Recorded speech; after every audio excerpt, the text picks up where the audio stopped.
Humans had been members of the United Planetary Coalition, UPC, for centuries when we encountered the Brosque. Despite their long-standing membership, humans were widely regarded with disdain by other UPC members. They were known for being scavengers, hagglers, and pirates, generally seen as a blight on intergalactic civilization.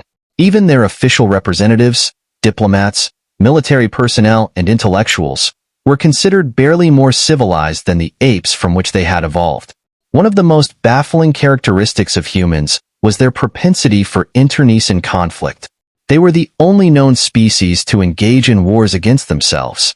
Whenever UPC peacekeepers intervened to stop these conflicts, some human faction would inevitably accuse the peacekeepers of taking sides, even when all the UPC did was disarm both factions and appoint neutral arbiters to facilitate negotiations.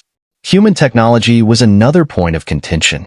Their spaceships were considered substandard, often referred to as garbage, by more advanced races. Their medical knowledge was rudimentary at best. Physically, they were unimpressive, essentially hairless apes with a strong bite force as their only notable natural weapon. Their societies were chaotic and inefficient, plagued by poorly prioritized resources and widespread corruption. Additionally, humans spoke multiple languages, all of which were complicated and seemed deliberately designed to hinder translation. Given these shortcomings, most members of the UPC believed humans had gained entry into the coalition through sheer luck and their unexpected success in achieving faster-than-light (FTL) travel independently before making first contact. Our low opinion of them was reaffirmed when the Brosque attacked.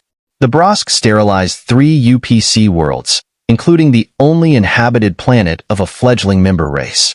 The UPC issued a call for military conscription, seeking volunteers to defend against this new threat. Surprisingly, the first 3 responses came from humans. Normally, conscription calls were answered by member governments, who would then mobilize their standing armies and allow civilians to enlist. However, this time it was not human governments that responded first, but 2 pirate ships and a stationary scrap station. On the first day, 56 responses came in, 47 of which were from human crews, stations, outposts, and only 1 from actual human leadership. This eagerness reinforced the perception that humans were impulsive and prone to reckless acts of violence. Despite expecting little, the turnout was still disappointing. 193 ships, with only 75 being official military vessels. For comparison, the Grill, a generally pacifist species, managed to muster 360 well-equipped ships. Due to this lackluster showing, the UPC command did not incorporate the human forces into the main squadrons. Instead, they were assigned roles more fitting their perceived skills: bounty hunters and privateers, tasked with attacking Brosque ships and collecting bounties. Human command sulked but did not argue the assignment. What followed was a series of humiliations for humanity. Human ships were frequent visitors to UPC repair docks and medical bays, often returning for repairs just days after their last visit. The damage was always severe and one-sided, primarily located on the tails of their ships, indicating both incompetence and cowardice in battle. Despite their apparent ineptitude, humans displayed a shocking disregard for personal well-being. Those brought in for medical attention would frequently ignore professional advice, returning to their ships with crutches, heavy bandages, or splints just days or weeks after treatment. This behavior led to a running joke at repair docks and medbays. 3 things you could always find in a UPC port were food, quarters, and a wrecked human ship. The war against the Brosque lasted 2 years, a relatively short conflict. The Brosque proved to be inferior opponents, unable to hold strategic positions or reclaim them once lost. However, the human contribution, characterized by their impulsive and reckless nature, left a lasting impression on the rest of the UPC. The average duration of the UPC wars was 30 years, largely due to the complexities of maintaining and fortifying battlefronts that spanned interstellar distances. These wars often reached prolonged stalemates until a carefully calculated maneuver broke the line. Major losses were expected on planetary fronts, though civilian casualties were rare except for the initial destruction of 3 UPC worlds. The Brosque forces fought fiercely, managing to destroy an average of 3 UPC ships for every one of their own lost. However, their planetary defense systems, ship construction, and distribution of firepower were relatively weak and amateurish. Consequently, the human forces lost 50% of their ships and suffered heavy casualties. Additionally, they failed to turn in any bounties, which led to reprimands and potential taxation to recoup the drain on repair and medical resources. The Brosque and their allies signed a surrender, albeit grudgingly. A human diplomat attended the ceremony as per council protocol. As the Brosque were escorted away, one of them spat at the diplomat's feet, which was seen as a random act of poor sportsmanship. A human smirked in response, which was also viewed as distasteful. Disarming the Brosque and securing reparations took another year. In the subsequent years, UPC forces meticulously examined confiscated Brosque data, deciphering encrypted information from various battlefields. The first reliable data they could analyze were coded radio and audio transmissions, which frequently mentioned a figure referred to as the blood letter. This term appeared in Brosque communications across major battles, minor skirmishes, and acts of sabotage and espionage throughout the war. To the Brosque, the blood letter was akin to a boogeyman, a symbol of top-tier UPC threats. The legend of the blood letter spread throughout the UPC military, despite the information being confidential. Leaked references to the blood letter were shared widely, and many soldiers proudly claimed to be associated with this figure. The blood letter was credited with significant victories, such as crippling the Brosque defensive platforms at Ericourt 9, leading many soldiers to boast about their involvement. By the time UPC forces cracked Brosque video communications, the blood letter had become a ubiquitous symbol. It was painted on ship hulls, celebrated by retiring heroes, and adopted by newly founded Special Forces teams.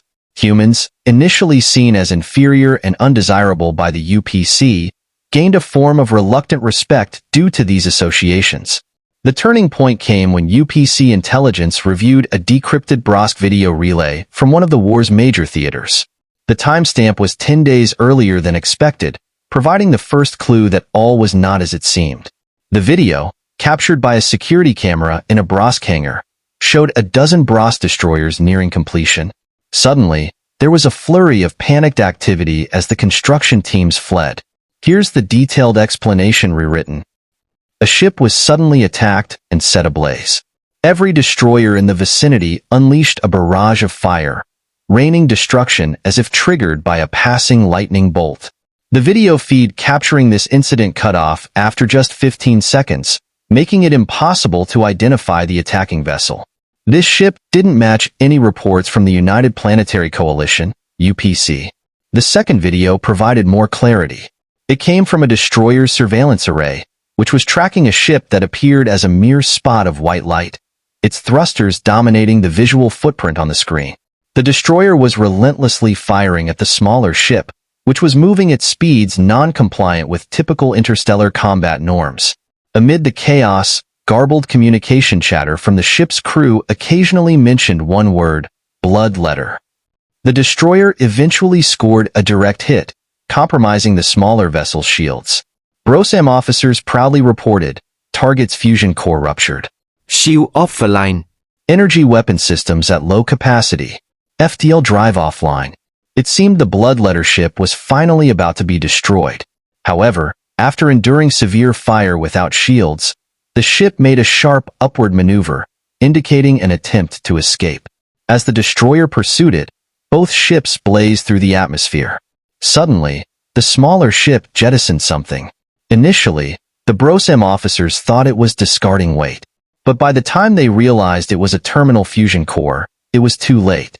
The last report before the feed cutoff identified the jettisoned cargo as the ship's own fusion core. Though not a nuclear weapon, the core contained significant unstable energy. The bloodletter ship used its remaining energy to spin on its axis, then fired a low-power blast that struck the core. The resulting explosion occurred mere meters from the pursuing destroyer. Just before the feed terminated, a clear profile shot of the smaller ship showed it was human in origin. This video was analyzed and verified over the following months.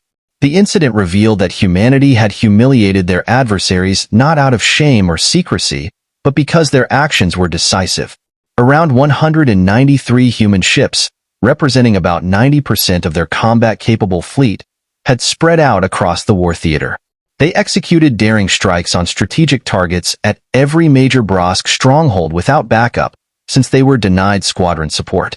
Often, they attacked alone, disrupting production centers, supply chains, communication relays, and even Brosque flagships. The UPC fleet arrived later, unaware of how much easier their job had been made by these preliminary strikes. The term bloodletter wasn't a priority code. It referred to these human warriors. These bloodletters executed surgical strikes on Brosque cruisers, allowing UPC ships to escape unfavorable engagements. They infiltrated enemy flagships, sabotaged them, and liberated Brosque slave ships, significantly weakening their fighting force.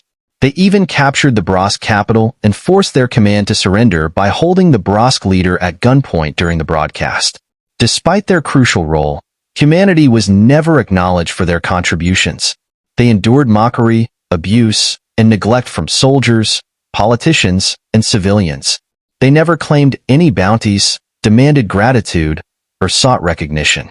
When the truth emerged, UPC representatives offered public recognition and substantial gifts, but humanity politely declined. Instead, they erected a monument depicting the 3 sterilized worlds that had suffered before the war began, guarded by angelic figures from human mythology.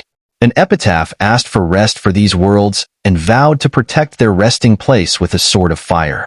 Humanity's actions revealed them to be pirates, cunning strategists, and thieves, but also an honorable and selfless people who spared countless lives on both sides of the conflict.